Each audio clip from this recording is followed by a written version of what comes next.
Here's a fly ball into right. Back at the wall. This game is over. Correa ends it.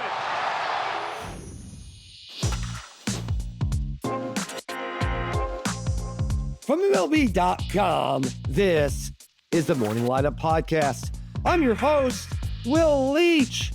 Today's Friday, August 1st, and the trade deadline passes 6 p.m. Eastern Time on Thursday. And I gotta say, they packed a whole bunch in. I've got a veritable cornucopia of trades to fill you in on. I gotta do so in under 10 minutes. Players are hugging, traveling secretaries are furiously making flight plans, clubhouse attendants are in there stitching new names on uniforms as fast as they can. It was deadline day. Let's dig into it. All of it. Carlos Correa, well, he's been through a lot since he left the Astros. The team he won a World Series with, not to mention notching a Rookie of the Year trophy, 3 All-Star appearances, and 3 postseason walk-offs. Remember, he signed a deal with the Twins, opted out after 1 year, agreed to a deal with the Giants, had the deal voided because of injury concerns, agreed to another deal with the Mets, had that deal voided because of those same injury concerns, and then went back to the Twins anyway. So it was difficult to imagine Correa ever returning to Houston, even as recently as Wednesday, when he said potential talks weren't, quote, serious. Well, it turned out they were pretty serious because Correa is an Astro again. Houston, in need of a third baseman after Isaac Paredes' injury, pulled off the biggest shocker of the deadline, bringing in Correa and the $92 million he's owed over the next 3 seasons after this one, a portion of which the Twins will be reportedly be picking up for minor leaguer Matt Mikulski, who is likely going to be forever known for being the guy the Twins traded Carlos Correa for. Correa had to waive his no-trade clause to return to the Astros, but considering the Astros are in first place and the Twins very much are not, it was perhaps not all that difficult of a decision. So Astros fans, if you still got your Correa 1 jersey hanging in your closet from 2021, well, I hope it still fits. By the way, the Astros also got outfielder Jesus Sanchez from the Marlins. If you want to wear his jersey, Astros fans, you're gonna have to buy a new one. Pieces fit. I think the personalities in terms of like some guys that have been through the hunt before, and if you're gonna win a championship, you can't have really any weak links, and that was kind of the focus for us over the last few weeks. The other big, huge, crazy news on deadline day came from exactly the guy you expected it would come from. Famously aggressive player swapper A.J. Preller, president and general manager of the San Diego Padres. Pods are 3 games behind the Dodgers in the NL West and firmly ensconced in the NL's 3rd wildcard spot. And for Preller, that means a big flashing green light. So he went kind of nuts on Thursday. Preller brought in 6 players on Thursday. Closer Mason Miller and lefty starter J.P. Sears from the A's, designated hitter Ryan O'Hearn and outfielder Ramon Laureano from the Orioles, catcher Freddie Fermin from the Royals, and infielder Will Wagner from the Blue Jays. Now, the hitters he got, they're obviously a big deal, but the biggest eyebrow raiser was the A's trade, considering it cost Preller the MLB pipeline overall number 3 prospect, shortstop Leo DeVries. That's insanely steep, number 3!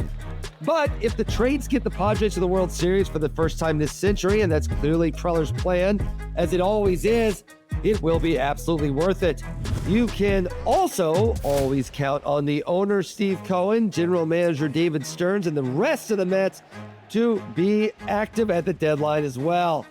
Even with their payroll, there's always room for Jell-O. On Thursday, they addressed their biggest needs, center field and the bullpen. The big name is the center fielder. Cedric Mullins is not an Oriole anymore. He's a Met now, at least for the next couple of months till he hits free agency. Also on Met, relievers Tyler Rogers and Gregory Soto, the day after, of course, the Mets added 2-time All-Star Ryan Helsley. They should all be in uniform for Friday's game against the Giants. I presume Mr. Met will meet them as soon as they get off the plane and walk across the tarmac. After the break, more trades. Also, they played 3 baseball games on Thursday. They only let players who weren't traded on Thursday be a part of those. The Yankees, more than anything, need Aaron Judge to come back. But while they're waiting, well, they're not going to turn down any bullpen help if they can get it. And they got one of the best guys on Thursday, bringing in the Pirates' David Bednar, who has rebounded from a rough 2024 to be excellent for the Buccos this year. The Yankees went at the bullpen issues hard at the deadline, also acquiring the Giants' Camilo Doval and the Rockies' Jake Bird. They also traded for the Rays' Jose Caballero, but he's an infielder. He's more of a run real fast guy than a pitch in the bullpen guy. The Astros and Mariners were both active enough that the Rangers, who are fighting both of those teams for the postseason, couldn't exactly sit idly by. So they traded with the Diamondbacks for starter Merrill Kelly, another veteran fella for their rotation. They also traded for Cardinals reliever Phil Maton and Twins lefty Danny Colomé. The Twins, they actually traded a lot of guys. All right, trade deadline roundup. Here we go. The Red Sox made their big trade back in June, but a day after acquiring Steven Matz from the Cardinals, they traded for Dustin May, who was about to lose his rotation spot with the Dodgers. If he's good and he doesn't cut his hair, he could end up being a folk hero at Fenway. It's been more than a year since Shane Bieber pitched in the majors, but when he does later this month, he's going to do it for the Blue Jays, who got him from the Guardians. Reliever Louis Varland and first baseman Ty France are headed north as well. All right, rapid fire. Charlie Morton, Kyle Finnegan, Paul Sewald, and Cody Hewer are headed to the Tigers. Harrison Bader and Matt Manning are headed to the Phillies. Willie Castro and Taylor Rogers are headed to the Cubs. Shelby Miller and the still quite injured Jordan Montgomery are headed to the Brewers. Miguel Andujar, he's headed to the Reds. Griffin Jax is headed to the Rays. Brock Stewart and Alex Call are headed to the Dodgers. Taj Bradley and James Allman, they're headed to the Twins. Adrian Hauser, he's headed to the Rays. Oswald Peraza, he's headed to the Angels. And Mike Yastrzemski and Bailey Falter are headed to the Royals. With all that, I almost forgot the 3 actual baseball games played on Thursday. They are all on their feet inside T-Mobile Park for Eugenio Suarez making his return to the Mariners. That was the T-Mobile Park crowd warmly welcoming back Eugenio Suarez to Seattle for his first at-bat since the Mariners traded for him on Wednesday. He'd strike out in that first at-bat, but he doubled his next one and scored. But the real highlight at-bat came from the slugger, who was already in town. 0-1.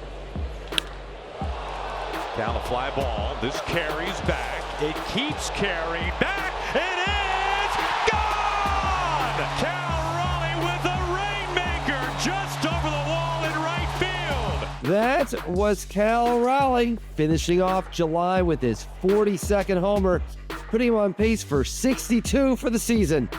The Mariners beat the Rangers 6-0, and the vibes in Seattle right now are immaculate. There were 2 other games on Thursday.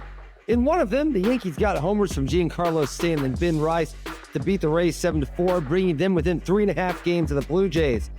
In the other one, the Braves and the Reds went into the top of the 8th inning, tied 3-3 before the Braves then scored 8 runs, which probably felt quite comforting at the time.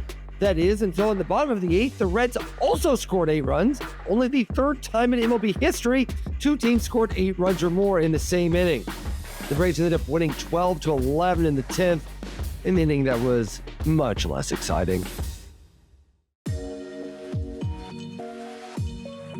On Saturday night, the Reds and the Braves are headed to Bristol, Tennessee to play a game at the Bristol Motor Speedway. They have sold more than 85,000 tickets, which means it's going to break the all-time record for most human beings to ever watch a baseball game in person, previously held at the Cleveland Stadium back in 1954. There are going to be so many people there, and I am actually going to be one of them. You can watch the historic evening unfold and look for me starting at 6 p.m. Eastern Time on Fox. Vroom, vroom, baby. That's all for today's Morning Lineup Podcast. Thank you for listening. Please be sure to give us a rating and a review and tell everyone you know about this podcast. Anthony Castrovitz will be with you on Monday morning to recap all of these games with all of these players on all of their new teams. I shall return in exactly 1 week next Friday morning. You'll be so used to those guys, their new uniforms by then. I will chat with you next week.